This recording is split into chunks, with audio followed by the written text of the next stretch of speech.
Very very welcome to all my dear exam fighter family members.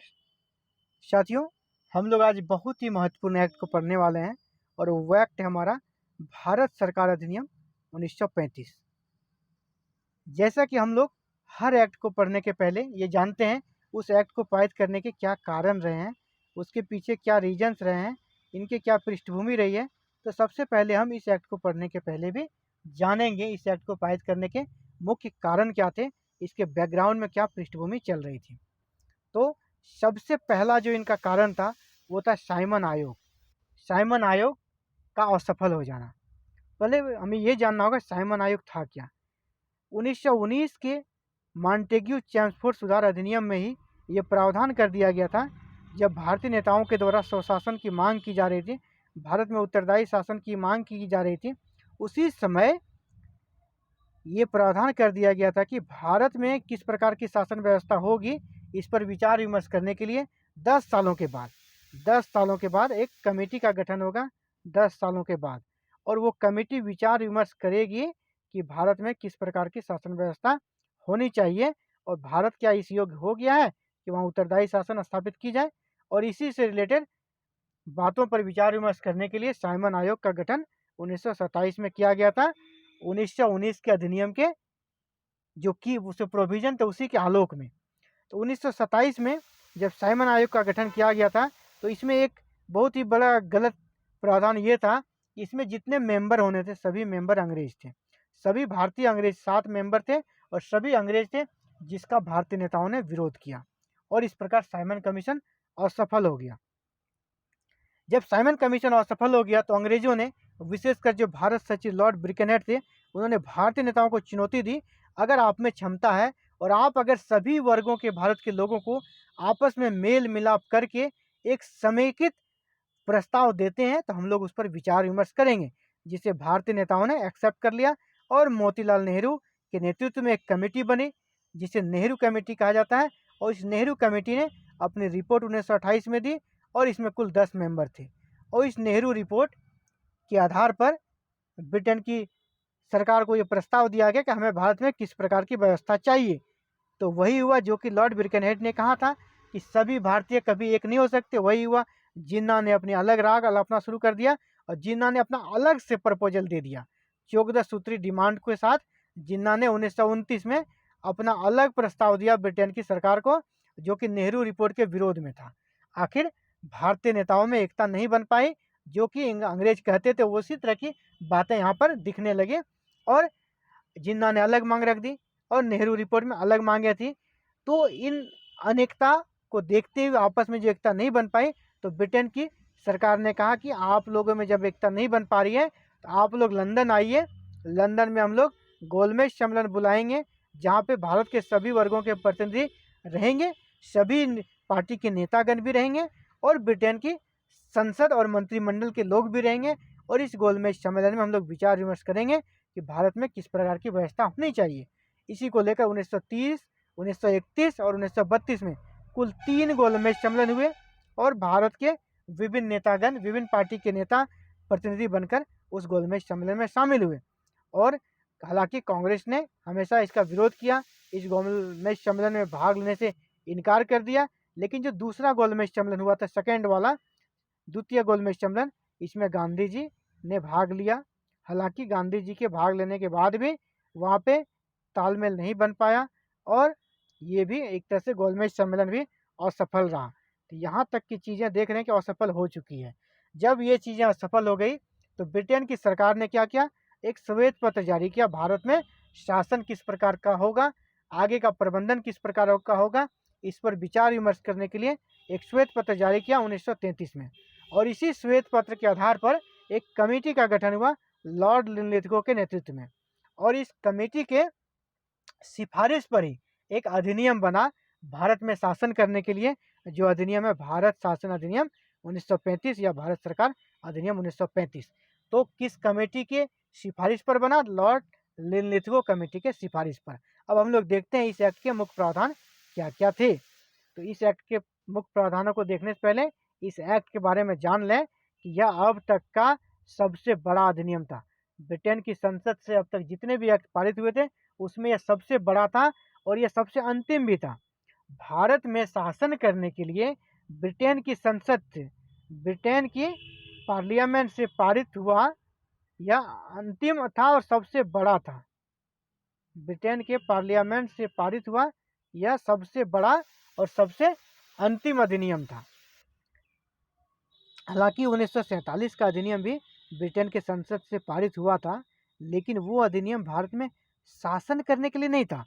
वो अधिनियम भारत में शासन करने के लिए नहीं, बल्कि भारत को आज़ाद करने के लिए था। आज़ाद करने के लिए था, भारत का विभाजन करने के लिए था। तो अगर आपसे पूछा जाए भारत पर शासन करने के लिए ब्रिटेन की संसद से पारित किया गया अंतिम और सबसे बड़ा अधिनियम कौन था या अंतिम अधिनियम कौन था, तो 1935 का अधिनियम। और इस अधिनियम का जो विशालता है, इसकी जो जो इसका वृहत रूप है, यह इसके अनुच्छेद, अनुसूची और भाग को देखने से पता चल जाता है। इस अधिनियम में 14 भाग थे, 10 अनुसूची थी और 321 अनुच्छेद थे। यानी यह काफ़ी बड़ा अधिनियम था। वर्तमान जो भारतीय संविधान है, अगर आपसे ये पूछा जाए सबसे ज़्यादा प्रभाव क्या चीज़ का पड़ा है, तो इसी अधिनियम का सबसे ज़्यादा प्रभाव है। और कहा जाता है भारतीय संविधान का 60 to 65%, 60 to 65% जो भी प्रोविजन है भारतीय संविधान में, यहीं से लिए गए हैं। तो यह एक्ट काफ़ी महत्वपूर्ण हो जाता है उस दौर में भी और वर्तमान परिप्रेक्ष्य में भी, क्योंकि यह इस एक्ट के अधिकतर प्रावधान भारतीय संविधान में हूबहू शामिल कर लिए गए हैं। अब बात करते हैं इस एक्ट के मुख्य प्रावधान क्या क्या थे, भारत की रूपरेखा किस प्रकार की होगी, इस संबंध में क्या क्या बातें की गई थी। तो सबसे जो बड़ी बात की गई थी वो थी कि भारत में एक अखिल भारतीय संघ की स्थापना की जाएगी। भारत में जो पूरा भारत में जितने बड़ा भारत है, वो अलग अलग क्षेत्रों में जो भी शासन व्यवस्थाएं चल रही है, सबको समेकित करके उसे एकत्रित भारत, एक भारत, अखिल भारतीय संघ में समाहित कर दी जाएगी। और इसमें किसे किसे शामिल किया जाएगा, आप हम लोग इसे देखेंगे। तो उस दौर में भारत में जो व्यवस्थाएं थी, जो शासन प्रणाली चल रही थी अलग अलग क्षेत्रों में, उसे हम लोग 3 वर्गों में बांट सकते हैं। जहाँ पे ब्रिटिश का डायरेक्ट रूल था, ब्रिटिश प्रांत, यहाँ भी ब्रिटिश का डायरेक्ट रूल था, लेकिन यहाँ की व्यवस्थाएं अलग थी, हम लोग बात करने वाले हैं। और तीसरा था देसी रियासतें। तो भारत में शासन की 3 प्रणालियाँ उस दौर में प्रचलित थी। तो ब्रिटिश प्रांत, जहाँ पे ब्रिटेन का डायरेक्ट रूल था और वहाँ उनके अधिकारी शासन करते थे, या तो प्रांतों में गवर्नर होते थे, उस गवर्नर के माध्यम से वहाँ शासन किया जाता था। कुल 11 प्रांत थे उस दौर में, और 11 प्रांतों में ब्रिटेन के द्वारा नियुक्त गवर्नर शासन करते थे, प्रांतों के गवर्नर। तो उन 11 प्रांतों को अखिल भारतीय संघ में शामिल हो जाना था। दूसरा, उन क्षेत्रों को जो ब्रिटेन के अधीन ही था, लेकिन वहाँ का जो शासन था वो आज के केंद्र शासित प्रदेश की तरह था, और वो कमिश्नरी क्षेत्र कहलाते थे, और वहाँ का शासन वायसराय डायरेक्ट देखते थे। जैसे आज का जो केंद्र शासित प्रदेश थे, जिसको यूनियन टेरिटरी बोलते हैं, वहाँ का शासन आज जैसे राष्ट्रपति देखते हैं, यहाँ का यूनियन टेरिटरी का, उसी प्रकार उस दौर में यूनियन टेरिटरी की तरह 6 कमिश्नरी क्षेत्र थे, जिस पर प्रशासन का भार वायसराय पर था। वायसराय डायरेक्ट यहाँ का प्रशासन देखते थे। तो उन 6 कमिश्नरी क्षेत्रों को भी अखिल भारतीय संघ में शामिल हो जाना था।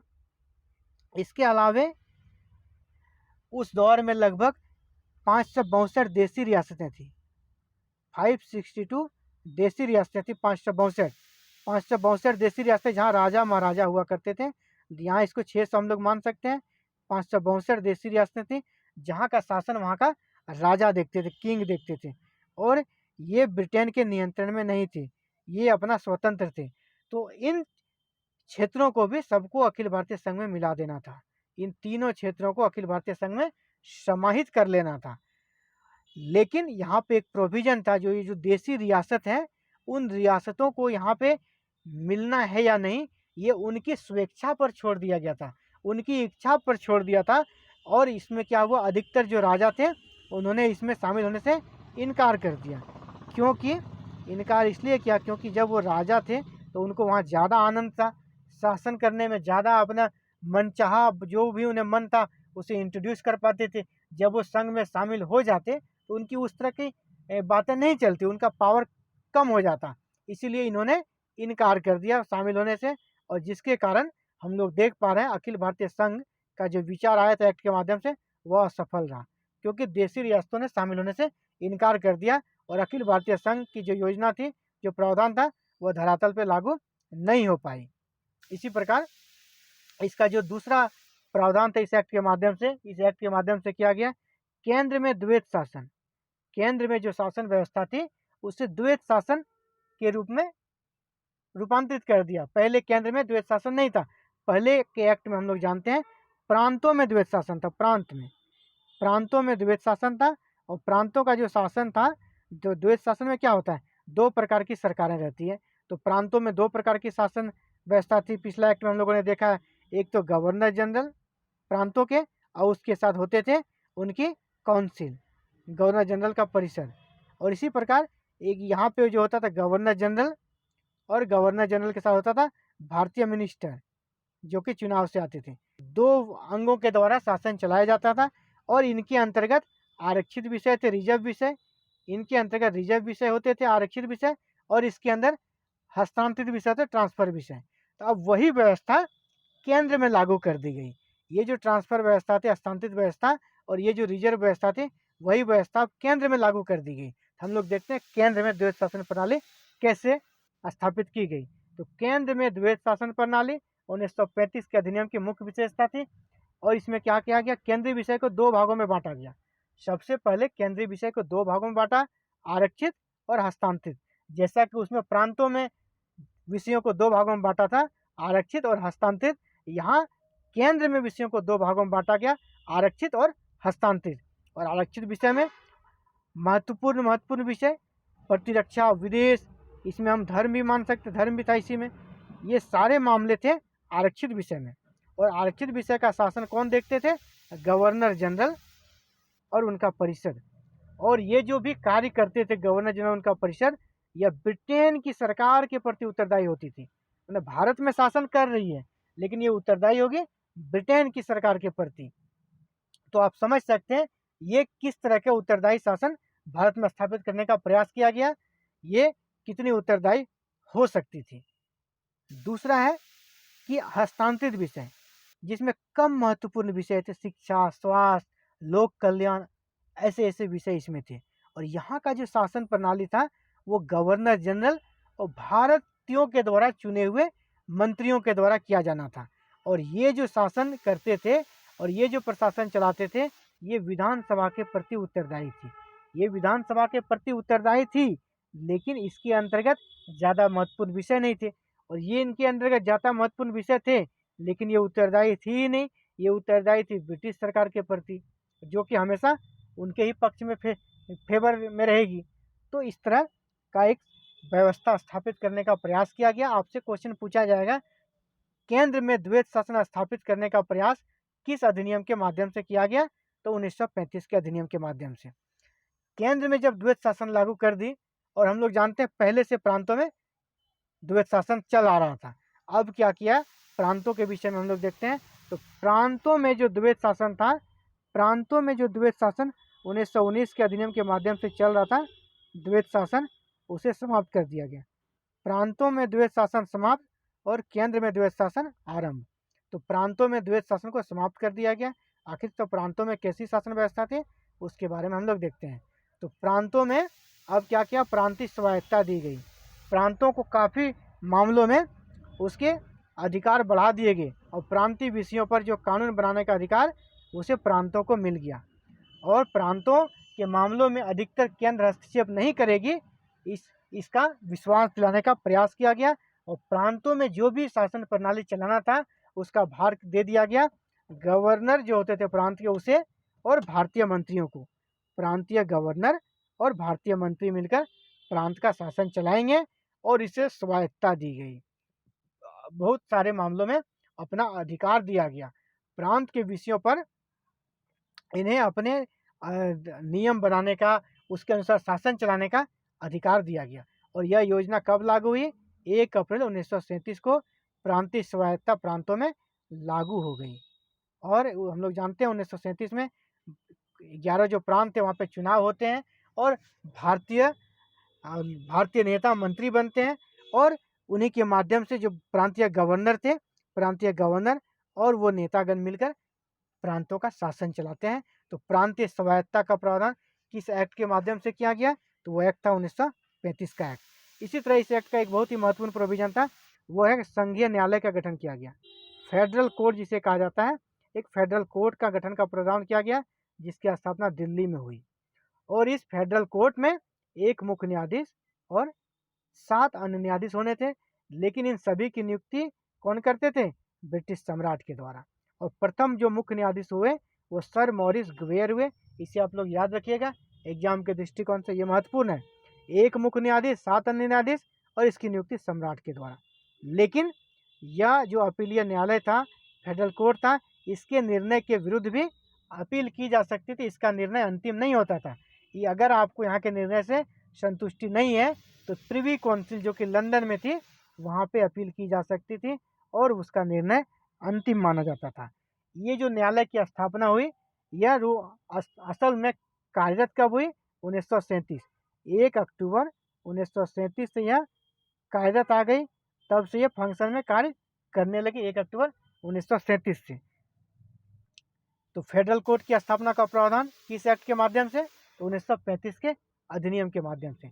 इसके साथ ही शक्तियों का भी बड़े ही शानदार तरीके से विभाजन कर दिया, ताकि कोई भी टकराव न हो केंद्र और राज्यों के बीच। शक्तियों का विभाजन कर दिया 3 भागों में, संघ सूची, प्रांतीय सूची और समवर्ती सूची। और संघ सूची में बहुत ही महत्वपूर्ण के 59 विषय शामिल किए गए, प्रांतीय सूची के में 54 विषय और समवर्ती सूची में 36 विषय। और ये हमारे संविधान, जो हमारा आज का संविधान है, हम लोग संविधान में भी देखते हैं, संविधान का अनुसूची 7 जो है, वहाँ इसी तरह का प्रावधान देखा जाता है। इसी प्रकार संविधान में अनुसूची 7 में केंद्र सूची, राज्य सूची और समवर्ती सूची मिलती है, उसे इसी अधिनियम से लिया गया है।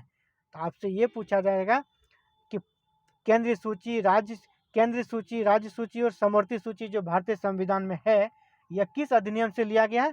तो 1935 के भारत सरकार अधिनियम से लिया गया है। और इन विषयों को भी आप लोग याद रखेंगे, इनका नंबर्स को, संघ सूची में कितने विषय थे, प्रांतीय सूची में कितने विषय थे और समवर्ती सूची में कितने विषय थे। तो संघ सूची जो होता था, संघ सूची, इस पर कानून बनाने का अधिकार केंद्र का होता था, तो केंद्र बनाती थी कानून। प्रांतीय सूची पर राज्य बनाती थी कानून, प्रांत बनाते थे कानून। और समवर्ती सूची पर दोनों, बोथ बना सकते, दोनों बना सकते थे। लेकिन अगर एक ही विषय पर दोनों कानून बनाती है तो यहाँ पे केंद्र का जो कानून है वही लागू होगा, केंद्र का ही कानून वहाँ पे लागू होगा। तो विषयों को 3 भागों में बांटा, केंद्र सूची यानी संघ सूची, प्रांतीय सूची और समवर्ती सूची। संघ सूची पर केंद्र कानून बनाएगी, प्रांतीय सूची पर प्रांत, राज्य और समवर्ती सूची पर दोनों बनाएगी। लेकिन अगर दोनों में टकराव होता है तो संघ वाला जो कानून है वही लागू रहेगा, प्रांत वाला विलीन हो जाएगा। इसके अलावे कहा गया जो विषय इन तीनों में नहीं है, यानी यह 59, 54 और 36 में जो विषय छूट गया हो या शामिल नहीं कर पाया हो, तो उसको कौन देखेगा? उसका अधिकार किसके पास रहेगा? उसका अधिकार वायसराय के पास रहेगा। यानी अवशिष्ट शक्तियाँ जो थी, अभी हमारे भारत में भी जो संविधान के अनुसार अवशिष्ट शक्तियाँ केंद्र के पास रहती है, उस दौर में भी अवशिष्ट शक्तियाँ वायसराय के पास दे दी गई। और वायसराय किसके अधीन था? वो तो संघ का ही काम देखता था, और संघ के अधिकारी होते थे, केंद्र के अधिकारी होते थे। इसीलिए अवशिष्ट शक्तियाँ वायसराय के पास या केंद्र के नियंत्रण में रही। इसके साथ ही इस एक्ट का और एक जो बहुत ही गलत देख कर सकते हैं प्रावधान था, वो था सांप्रदायिक निर्वाचन पद्धति का और विस्तार कर दिया गया। जैसे हम लोग देख रहे हैं 1909 के मोर्ले मिंटो एक्ट 1909 के माध्यम से पहली बार मुसलमानों को सांप्रदायिक निर्वाचन क्षेत्र, अलग निर्वाचन क्षेत्र का प्रावधान किया गया। और 1919 में उसका विस्तार किया गया। 1919 के एक्ट में उसका विस्तार कर दिया गया, और मुसलमानों के साथ साथ यहाँ पे सिख को भी दिया गया, यूरोपियन को भी दिया गया, अलग अलग वर्गों को बढ़ा दिया गया। और यहाँ 1935 के अधिनियम से उसका और ज़्यादा विस्तार कर दिया गया, सांप्रदायिक निर्वाचन क्षेत्र का और भी इसको विस्तार किया। और अब हरिजन को भी, एंग्लो इंडियन को भी, यूरोपियन को भी, इन लोगों को भी सांप्रदायिक निर्वाचन पद्धति में शामिल किया गया। इन लोगों के लिए भी अलग से निर्वाचन क्षेत्र घोषित किए गए। यानी एक तरह से फूट डालो और राज करो की जो नीति उन्होंने चली थी उसे यहाँ भी जारी रखा, उसे छोड़ा नहीं और इन लोगों के लिए भी अलग निर्वाचन क्षेत्र सांप्रदायिक आधार पर दे दिया गया। हालांकि हरिजनों पर जो दिया गया था वो तो 1932 के पूना पैक्ट के माध्यम से समझौता हो गया और इसे अलग निर्वाचन क्षेत्र हालांकि नहीं दिया गया, इनके लिए सीटें आरक्षित की गई, इनके लिए सीट जो थे चुनावों में वो आरक्षित कर दिए गए, सीट रिजर्व कर दिए गए, रिजर्व कर दिया गया, सीट रिजर्व कर दिया गांधी जी और जो अंबेडकर साहब थे दोनों के माध्यम से, पूना पैक्ट के माध्यम से। तो हरिजनों का इशू तो सॉल्व कर लिया गया, लेकिन बाद बाकी को हम लोग देख सकते हैं उसे अलग अलग निर्वाचन क्षेत्र देकर एक तरह से भारतीयों को बांटने का प्रयास किया गया। जैसा कि इस अधिनियम के माध्यम से हम लोग जानते हैं प्रांतों को स्वायत्ता दी गई थी, प्रांतों को बहुत सारे अपने अधिकार दिए गए थे। इस स्वायत्ता का उपयोग हो इसके लिए 1937 में प्रांतों में विधानसभा चुनाव हुए, प्रांतों में चुनाव हुए और 11 जो प्रांत थे 11 प्रांतों में चुनाव हुए और कांग्रेस ने इसमें 8 प्रांतों में सरकार बनाई, 8 प्रांतों में कांग्रेस ने सरकार बनाई और ये सरकार मंत्रिपरिषद जो कि भारत के थे, भारतीयों के द्वारा बने मंत्रिपरिषद के द्वारा भारत में पहली बार शासन प्रणाली आरंभ हुई। प्रांतों में पहली बार भारतीय मंत्री सत्ता में आए और उनके अपने माध्यम से अपने तरीकों से उन प्रांतों का शासन व्यवस्था को देखने का कार्य किया। एक तरह से कह सकते हैं प्रांतों में एक उत्तरदायी और स्वशासन वाली सरकार देखने को इस एक्ट के माध्यम से मिलता है। इस एक्ट के तहत और एक बहुत ही महत्वपूर्ण कार्य किया गया, वो था इसी एक्ट के माध्यम से बर्मा को भारत से अलग किया गया, बर्मा को भारत से अलग कर दिया गया और बर्मा या म्यांमार जो है भारत से अलग हो गया के माध्यम से। इसी एक्ट के माध्यम से रिजर्व बैंक ऑफ इंडिया की भी स्थापना करने का प्रावधान किया गया। ये सारे एग्जाम के दृष्टिकोण से बहुत ही महत्वपूर्ण पॉइंट है। आरबीआई की स्थापना किस एक्ट के माध्यम से हुई, या फेडरल कोर्ट या सुप्रीम कोर्ट की स्थापना किस एक्ट के माध्यम से हुई, बर्मा को भारत से कब अलग किया गया, ये सारे एग्जाम के दृष्टिकोण से महत्वपूर्ण क्वेश्चन है। इसके साथ ही 2 महत्वपूर्ण चीज़ें जो कि यहाँ पे मिसिंग है, इस यहाँ पे एक सिंध और उड़ीसा, सिंध और उड़ीसा 2 नए प्रांत बनाए गए, जिससे सिंध 11 प्रांत हैं, अब वो प्रांतों की संख्या 13 हो गई। सिंध और उड़ीसा 2 नए प्रांत किस एक्ट के माध्यम से बने, तो 1935 के अधिनियम के माध्यम से बने थे। सिंध और उड़ीसा 2 नए प्रांत बने थे इसी एक्ट के माध्यम से। इसे भी आप लोग याद रखिएगा, ऑब्जेक्टिव में काफ़ी काम आएगा। इसी के साथ ही 2 महत्वपूर्ण कथन इस एक्ट के बारे में पूछे जाते हैं अक्सर एग्जाम में, इसे भी आप लोग देख लेंगे। ये पूछा जा सकता है कि इस एक्ट के बारे में किसने कहा, एक कार, इस एक्ट के बारे में किसने कहा था, एक कार जिसमें ब्रेक तो है पर इंजन नहीं तथा दास्ता का अधिकार पत्र है, किसने कहा था, तो इसे जवाहरलाल नेहरू ने कहा था। तो जवाहरलाल नेहरू ने क्या कहा, एक कार जिसमें ब्रेक तो है पर इंजन नहीं, और दूसरा कहा दास्ता का अधिकार पत्र कहा था जवाहरलाल नेहरू ने। जिन्ना ने क्या कहा इस एक्ट के बारे में, इसको भी देख लें।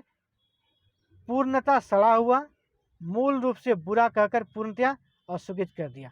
पूर्णतया सड़ा हुआ और मूल रूप से बुरा किसने कहा, तो जिन्ना ने। ये भी ऑब्जेक्टिव के दृष्टिकोण से महत्वपूर्ण है। उम्मीद करता हूँ आज का ये वीडियो आपके लिए काफ़ी फायदेमंद रहा होगा। और अभी हम लोग देख रहे थे 1935 का भारत सरकार अधिनियम।